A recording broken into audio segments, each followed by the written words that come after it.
Welcome to the Medical Imaging for All podcast, brought to you by Clarius Mobile Health. This show is dedicated to exploring the trends and technologies shaping the future of medical imaging. Here's your host, Ohad Arazi, CEO of Clarius Mobile Health. Now, let's jump right into today's episode. Hello, everyone, and thank you for listening to another episode of our podcast, Medical Imaging for All. Today, I'm joined by Dr. Peter Fitzgerald, who is one of the most accomplished people I know. He's an interventional cardiologist, has a PhD in engineering, is a professor in both the Department of Medicine and Engineering at Stanford, has been a principal or a founder in 21 medical device companies and counting, and is the co-founder and managing partner of Triventures, which is an incubator and venture fund for early stage medical technologies in Israel. Peter, that is a lot. Is there anything else you can tell us about yourself? I like to fly fish, and I have two beautiful kids that are in their early 20s. And for me, that's some of the best startups, and that's something I'm very proud of. That certainly matters most, Peter. And I can attest to how proud you are of your children and how accomplished they in of themselves are. How does one become a Peter Fitzgerald, like this plenipotentiary, does all, knows all? What was your journey? It was much less planned than maybe it sounds. I guess, three buckets, if you will. I went into engineering probably because of my father, who was an engineer in the Silicon Valley, had roots from Stanford. And, sometimes you just do things as the oldest in a large Irish Catholic family to just do the least, harm, if you will. So being an engineer, they were proud, and I did it. I probably wasn't, and I can attest to that as I went through with the best engineer, but I liked it, and I liked the puzzle. The first, as I was finishing a PhD, the first, company that I got involved in was an ultrasound company, which was basically one of the early Hewlett-Packard transcutaneous. And I was designing some of the software and some of the graphics cards there. That's what led to them supporting me, paying for my medical school, because I didn't have the wherewithal to afford medical school, and I went back to Boston. If I could just stop there, though. So you already were in process or finishing your PhD in engineering. What was the catalyst to go and pursue another path, and a long path at that, of becoming a doctor? Yeah, it's pretty simple. And again, when you look back, it sounds like it was manicured and logical, but it was completely illogical and not manicured. One of the things that I was doing at engineering school was communication, satellite communication. And I couldn't explain that to my mother. But as I got more involved in the signals that came back from the heart, I could see the heart. And this was at Stanford during my engineering program. I could see it. And I could explain it to my mother, and I became enthralled in not the things that you can't see in the sky, but the things that you can see in someone's chest that could potentially be helpful from a diagnostic standpoint. So being able to explain it to your mother and being able to see it and explain it to myself. That goes a long way. I found, just as a sidebar, I'm now running a company that develops a handheld ultrasound, and I really enjoy the fact that I can explain what I do at a cocktail party. Before that, I was doing AI and software, and often it was actually very challenging to explain to a lay person, like, what is it that we do? What is AI in medical imaging versus like, we build this thing and it allows you to see inside the patient's body. So I love the simplicity with how you're thinking about that. You moved then to Boston to pursue medical school.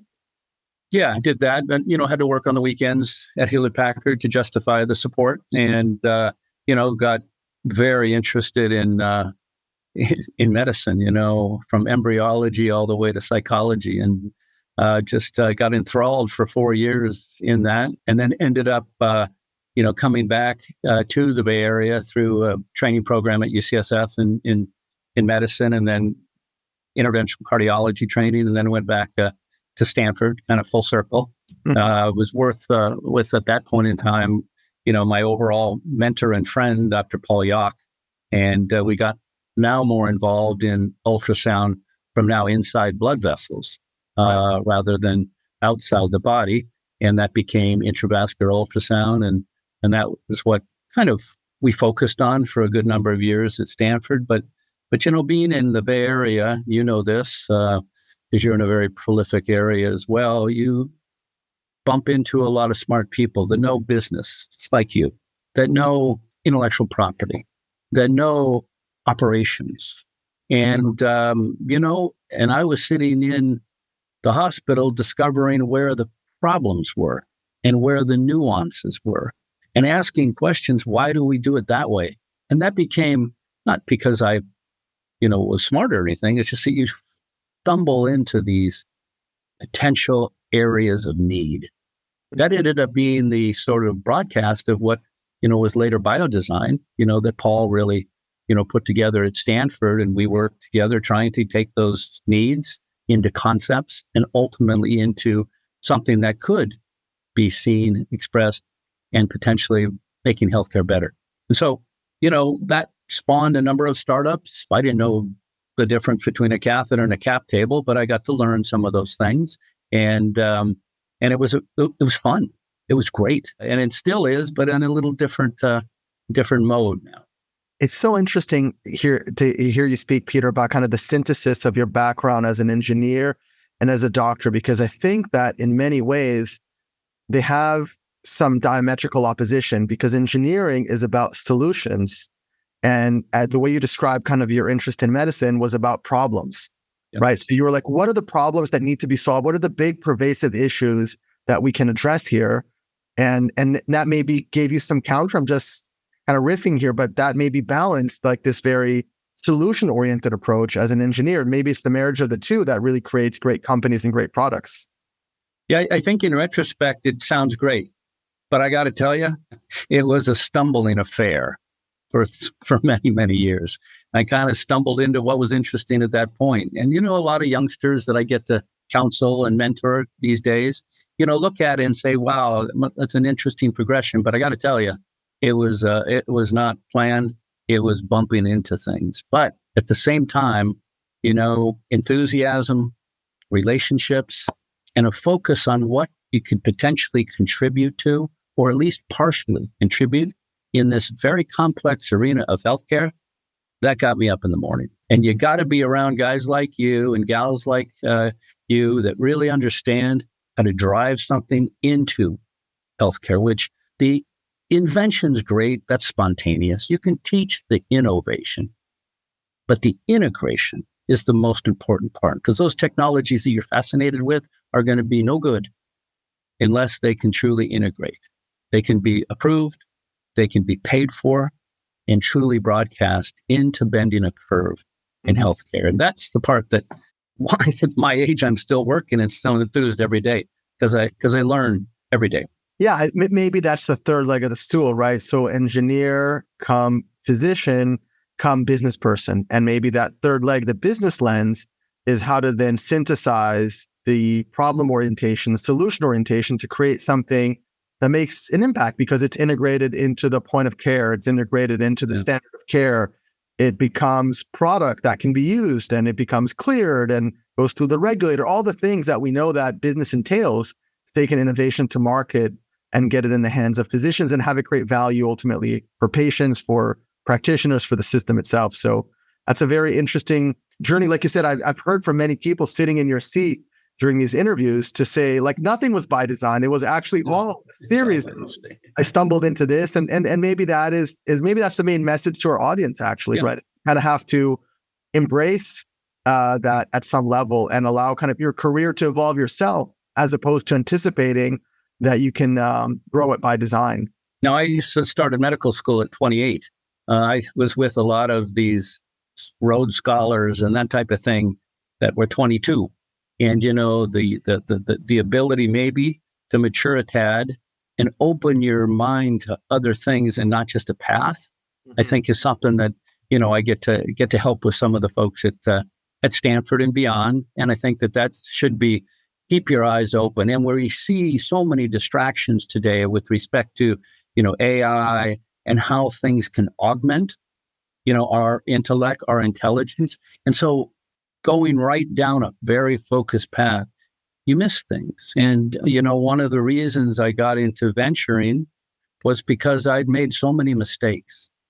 And along this invention, innovation to integration, I can carve my initials in these potholes. Mhm. And maybe with some capital, I can help sit on the sidelines, but yet point out what they have to anticipate as mistakes that I've made in this progress. And as you know, medical devices are a challenging, process. And that's getting more challenging than it is less challenging. And back in the 90s, we could transition things to the Johnson & Johnsons and the Boston Scientifics much, much easier than we can today. Why is it taking longer? Is it the more regulatory oversight, or the business hardening that's required is more difficult?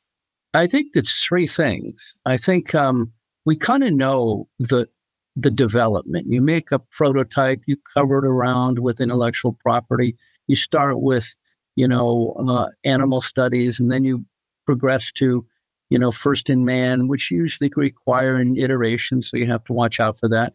But we kind of get that, and we kind of have to get what the recipe is to get to the FDA. The problem is on the other end. There's been so much coalescence of these medical device companies, Thoratec to St. Jude to Abbott, et cetera, et cetera, et cetera. So today, it's not just about getting approval. It's about another challenge beyond that, and that is getting reimbursed. And getting your own code to reimburse, and then being able to build a business that then can move the dial for these big medical device companies is challenging because they need to move the dial. And so it's the back end now that's the most challenging. And certainly I've made a lot of mistakes in that area. But I think you have to really preserve relationships with the strategics. I think you have to be enthusiastic about what can actually make an impact on patient care, because we're very good at episodes of care. I know what to do when you have chest pain. I know what you do when you have heart failure. But what we don't do is connect the dots for a continuity of care. And that's where I get excited that data, maybe non-MDs, but more healthcare professionals, or even less healthcare professionals, that with data can potentially connect those dots of continuity of care and bend the $4 trillion that we spend on healthcare in this country. That's right. So that's really helpful to kind of get your background and your evolution and the mistakes you've made to get you to who you are. You've been part of the founding team of over 20 companies. Let me ask you an unfair question. Talk to us about some of your favorite founding experiences, your favorite companies that you founded, the favorite devices that came out of that. Someone at the business school, when I was sort of given teaching my mistakes, if you will, which is actually much better than teaching sometimes the luck of successes, asked me that question the other day, and I hadn't thought about it, to be honest, but I said it was the one that was in the most people now, and I made the least money. Because what was that? Oh, it's a closure device for, we put in these big holes in the groin, and even we put people on blood thinners, and we expect, things not to do. And and we used to hold these groins for like an hour outside the cath lab, and it used to be very embarrassing. But that was one that is now in millions. But because of the ratcheted process and the cap table, I didn't make much money, but I didn't care. So that's one thing that I'm proud of, because it's the impact that matters. I think there's been many others that I think intravascular ultrasound has taught the world about, what is really inside these atherosclerotic laden vessels, whether they're in the heart, the neck, or the feet, and helped us characterize and move towards optimizing some of the therapies, from a stent to shocking the vessels so that they're more pliable and will stay open longer. And I think that's been a very, very interesting issue. We had the opportunity to bring some of these heart valves from Israel, because that was some of the origin of these first valves that were put on, the end of a catheter. And without, when I trained in medical school, we cut the chest open. But being able to contribute to that and see people that are 82, 85 years old, who have been slowly declining, can't chase their grandkids, if you will, in the park. And within 2 days, their cerebrum with aortic stenosis has seen more blood than they've seen in 10 years. Even demented indices begin to change in addition to physical exertion. So you start seeing those things and you get very enamored by what impact you can make. That's certainly a huge motivation for me in working in healthcare. It's such a difficult industry, right? It feels like we're, climbing up a hill every day, both ways. But it's the fact that almost everyone that works in this industry, that some level maybe is a glutton for punishment, is also in this for a higher purpose. And the ability to connect to the personal why of each of my employees or colleagues or people that I've worked with across my career, and that we're all working towards something that's a little bit more than a financial outcome or specific satisfaction with this or that project is inspiring. And it's great to hear that that's still motivating you, at this stage in your career after you've accomplished as much as you have. Well, the other thing that motivates me too, to be honest, is that, you can run around the world, and at least my wife asked me why I run around why am I going to Detroit tomorrow and then New York on Saturday? You give an hour talk, nobody wants to listen to anybody speak an hour. What I want to do is learn from who I'm speaking to. So I always make it 30 minutes to 35 minutes, and then I, pick on people. If it's a big crowd, I can do that a little less, but I want that interaction, because today, these young, and I call them kids in their 20s, reverently, think of things in a different way. Mm-hmm. They're armed with the fact that they can get their movie ticket in the palm of their hand and their parking ticket and an estimate of how to get there the quickest. And they bring that understanding, that consumer-based understanding, into the fray, which actually makes us think different. And so at the end of every lecture, I love to learn from those interactions. That's why I still teach a little bit at the universities.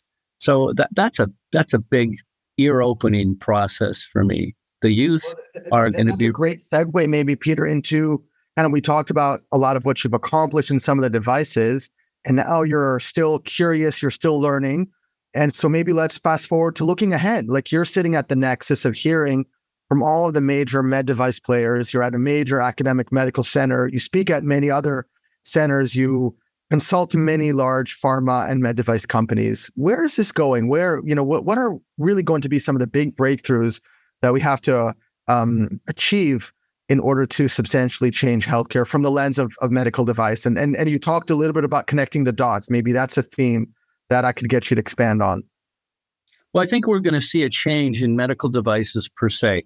There's going to be a lot of medical devices that are going to be connected, that are going to basically gather information as to the post-approval, long-term acuity of truly providing care for that particular person, and learning from the data. So on the front end, we can pick the right person at the right time for the right technology. And I get excited about the D&D, and that is the device and the data, and also drugs. There's 3 Ds here that can potential companion. So just a quick example, Parkinson's disease, essential tremor is horrible. People can't, they can't write. Okay. Sometimes they can't eat with their fork. The combination of a medication plus neurostimulation and continually learning from that particular person whose right hand goes different than the left hand, that's an acuity, a tuning, if you will, of that particular patient, person, consumer over time. And those lifestyle contributions I get excited about. So I think we're going to see more combinatorial orientation to the continuity of care. And I know everybody talks about continuity of care and, risk sharing and cost sharing and all that sort of stuff, but we're going to get demanded by the consumer to actually provide that, rather than what it's been for at least my career in medicine. It's always been what we give the consumer or the patient or the person. Coming back the other way now. Right. It was always physician-centric, and now you're saying it's patient-centric at some level, because many of these conditions and the degree of acuity is a quality of life issue. If we could connect the device to the data to the drug, we can achieve some continuity that has a much more meaningful impact dealing with any one of those on a siloed or standalone basis. And guess what, Ohad? The cavalry is coming. We've got One Medical now in Amazon that will be more of a marketplace for the consumer. And who is better at some of these Walmart, Amazon, at continuity of understanding you? If you deliver your shampoo every month and your Lasix is there at your doorstep, that's something issue. Plus, if you have Whole Foods. And then we see Microsoft embracing tremendous amount of analytics, whether it's ChatGPT or GPT-4, and combining that with nuance in the NLP process. And then you see, keeps going, Facebook. And then you see, CVS and Oak Street. And then you see Walgreen Boots and CareCentric. We're seeing the tech, the cavalry come in that understand continuity of care and convenience to get your care in the back of a store that you trust, to get diapers and potato chips in the back of the store, get your medication and your advice. That's what consumers want. So it's a convergence of the consumer experience that has been, really well addressed by many big tech companies, by big retailers like Walmart or Costco or Amazon, converging now with this kind of healthcare delivery model that is also tech enabled to create that greater continuity with the patient, the consumer at the experience. And I think that's so important to say also that for the first time, it feels like the patient has choice, and choice implies a consumer decision. I can choose, and therefore I'm putting my money where my choices are. And that maybe wasn't always afforded to us in healthcare, but I hear you, and I agree that is changing. Now, it's not all bed of roses, right? We've got idiosyncrasies about the Googles of the world, God love them, and the Facebooks. And, now we've got Salesforce coming in and offering processes for care at home, because they offer a lot of things in our hospitals, in our private clinics, but now they're extending that to go to home. The difference, though, that we have to pay attention to is that these folks are very consumer driven. But, when you're in medicine as a nurse, physician assistant, or a doc, you understand workflow. You understand you can't deviate too far from what is appropriate workflow and what's been expected. So there's a lot of interaction. It's not going to go, the cavalry are coming, but we're going to interact with that cavalry so that we embroider workflow onto that facility that they bring that we've never had before. And that's what I get. That's kind of for the next phase. And, just to be direct here, I mean, you're CEO of a company that provides the democratization, the dissemination of radiologic processes, which you can't do that with you can come up with a small little MR system in a clinic, but that's going to take a long time. It's in process, and CTs, but they still have to go to those clinics. When people can go to some of the neighborhood care facilities and be able to have an ultrasound device that's the size of a salt shaker and be able to see that image and be able to be guided with AI on how to do that. I'll tell you a story. My boy at 20 with one of these emerging companies, I won't say what the company was, but an emerging POCUS, point of care ultrasound.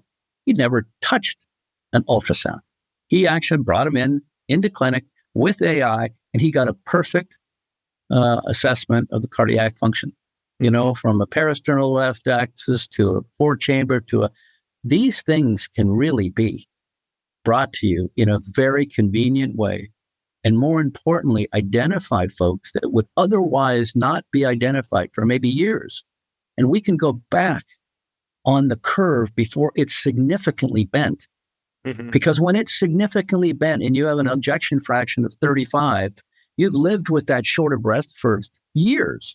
But if you knew it when it was 45, or you knew you had aortic stenosis, sclerosis, that's going to become stenosis, or you have 2+ MR now, that's going to become 3+. And you're able to go back on the curve because you've disseminated to family practices, private practice, that is a huge impact in healthcare. Because bending the curve when it's already bent, we have to get to potentially prevent it from bending so much.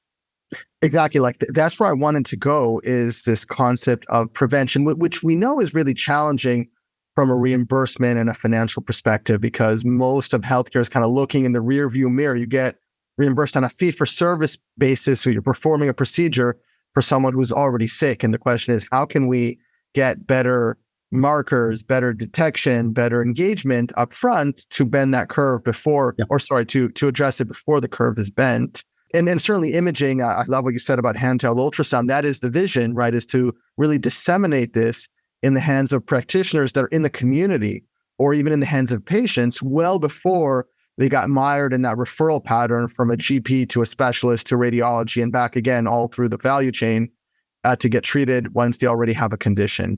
What are some of the forces, though, Peter, that have to, like, let's say technology is there. Let's say we get that triple D and add kind of a detection, maybe a fourth D to it, early stage. But what are the forces that have to align in order to build a system that's actually incentivized to do that? What has to change for that to happen? Yeah, and this is probably a little controversial, but, first of all, I don't think you build a business around a medical center. I think the fact that they can't account, even if you make them money, they can't account it because there's so many confounding variables in a medical center. So they're not a target for business. And I have to say, and I didn't do this early in my career, associate dollars and patient care, but now I do directly. Because if you can't build a business and integrate into the complexities of our healthcare, you're not going to be able to serve folks that need it. So you've got to have a business model. So you can't build a business model with a medical center. Oh, you can decrease reimbursements, yes, but they can't figure that out, how to pay for it. Patients don't pay, although I have to say there's hundreds, of billions of dollars that are paid out of pocket every year in this country. So we need to talk about fintech at some point. Mm-hmm. But insurance companies, they pay, but they pay little and they pay late. So who pays? Pharma pays, retail health pays, employers pay, and some of the, the payers that really can see that you can change the area under the curve and it can ultimately save them money. Those people pay, and you have to build your business.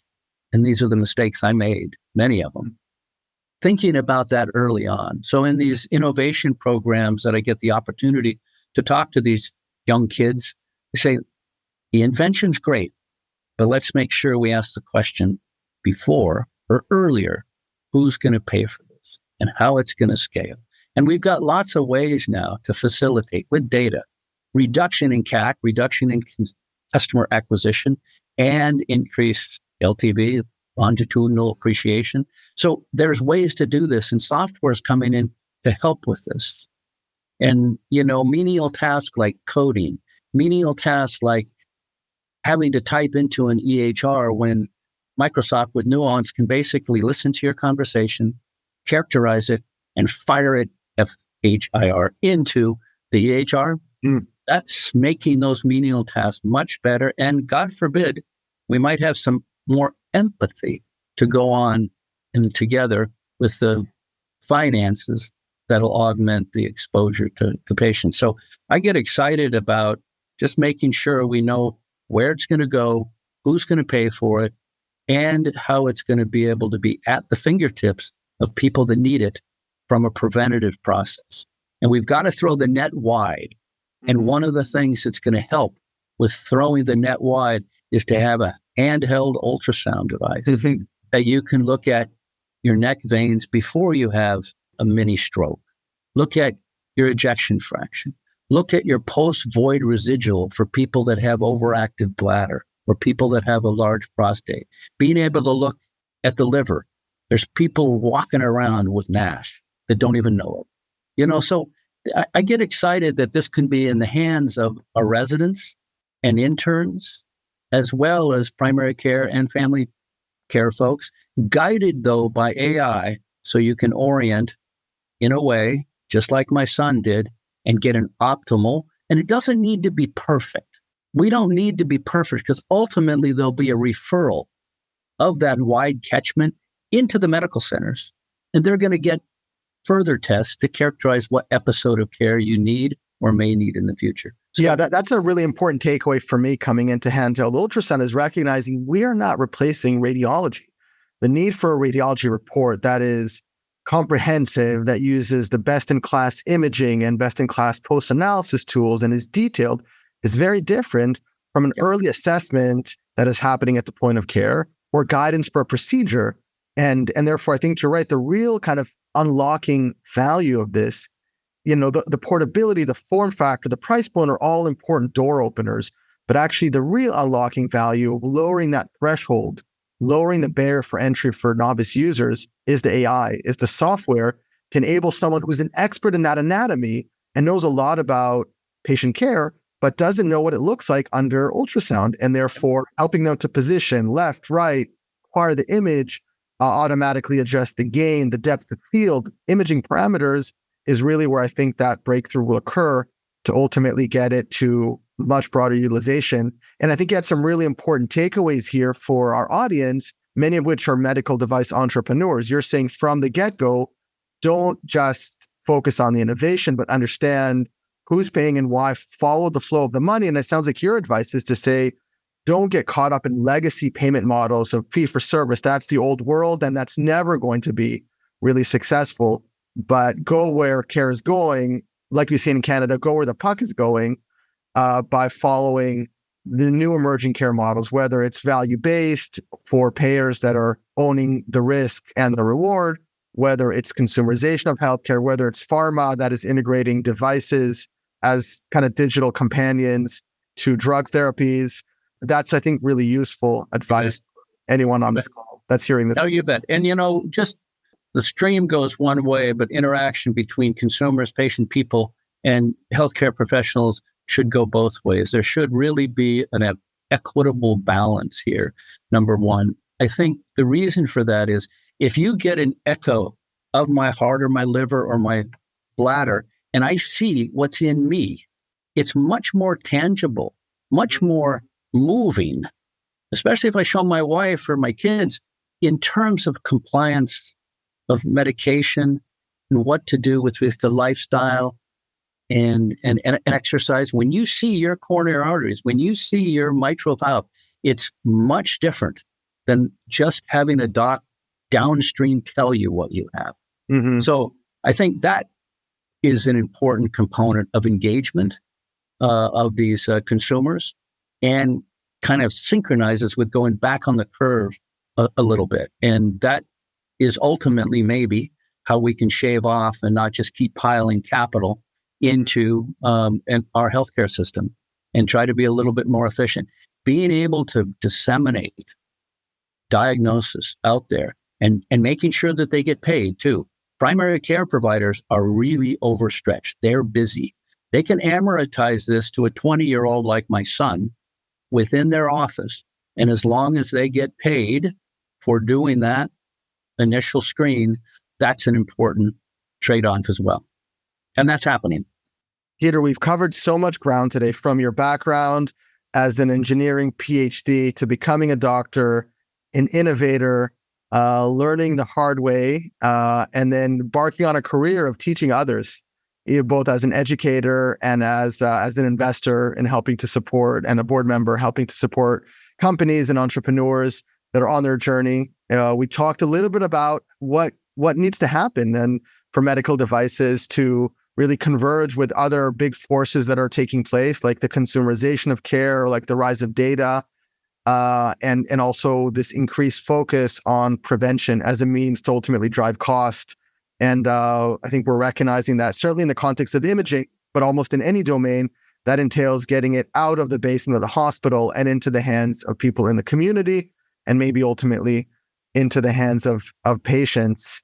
And one other thing, we can leverage off some of those outpatient processes that we're seeing, where you have the ability to have a cardiologist in the cloud. Mm-hmm. And you don't have to do this all yourself. You can leverage what's already been done out there. With state licensing and all that sort of stuff. You get the head of Stanford's Echo Lab, who's a great guy, and you get his talent amortized, where he can look at these things very quickly. You have the full stack, if you will. Or read remotely for a complex case that a GP was to analyze someone that came in with chest pain. Exactly. You don't have to redo this. This is what you can leverage. So you have a full stack. You have the device, you have the AI for orientation, and then you have the cardiologist in the cloud. So now we're not stymied, if you will, by going to see a general cardiologist. You realize that a very large amount of the TAVRs that are used for aortic stenosis come from a very small referral of GCs, of general cardiologists. So I don't know what journal they're reading, but it's not the New England Journal. So being able to kind of skip over some of those traditional referrals and get into a much wider net, I think that's going to be more meaningful from a preventative standpoint and maybe bending the curve a little bit more efficient. Increasing the population of patients that could be eligible for this procedure just because they weren't showing up in the system, they weren't getting referred. And as a result, to your point, not only are we going to have a much more adverse reaction later on, but the quality of life in those years from someone that could have benefited from a TAVR or from a cath, that has a very, very big impact. So, and I'll leave you with one pet peeve that I probably can't say in Florida, but equitable care brought to you by some of these disseminated technologies like a handheld ultrasound or a small little credit card that you can put on your chest and get a full 12 lead. Some of these folks that are in rural areas cannot take a day off to go to the medical center that's 3 hours away. So having these neighborhood clinics that you have to build trust, because these rural areas, they trust their barber, they trust the grocer, they trust the churches, but having care delivered at those nodes, that's where the curve is really bent. So being able to have that equitable component from what you're doing, from some other folks that are doing, that really can be an impact in healthcare in general across economic, scales. That is a very inspiring message for us to start to close with, Peter. If our audience want to learn more about you and everything you do, where should they go? There's this LinkedIn thing that we do that I'm not great at, to be honest. But there is that. Somebody helps me with that. So that's one. The other one is that, I'm pretty open kind of guy because I learned from those interactions and those questions and those reach outs. So, I have an email at Stanford that's pretty easy. It's PFitz because I'm the only PFitz at Stanford, pfitz@stanford.edu. And I'm happy to opine on things and love questions because that's how we all learn. Peter, truly, you are one of the most curious people I know. This was so much fun. Thank you for taking the time to speak with me today. It's a pleasure, Ohad. And to all of our listeners, as always, we appreciate the time together with you. Be sure to catch us on the next episode of our podcast. That's a wrap. Bye-bye. Thanks for listening to the Medical Imaging for All podcast, brought to you by Clarius. If you enjoyed today's show, please do us a favor and leave us a review on Apple Podcast or Spotify. For the latest episodes, please visit www.clarius.com or search Medical Imaging for All on your podcast platform of choice. Thanks again, and we'll catch you on the next episode.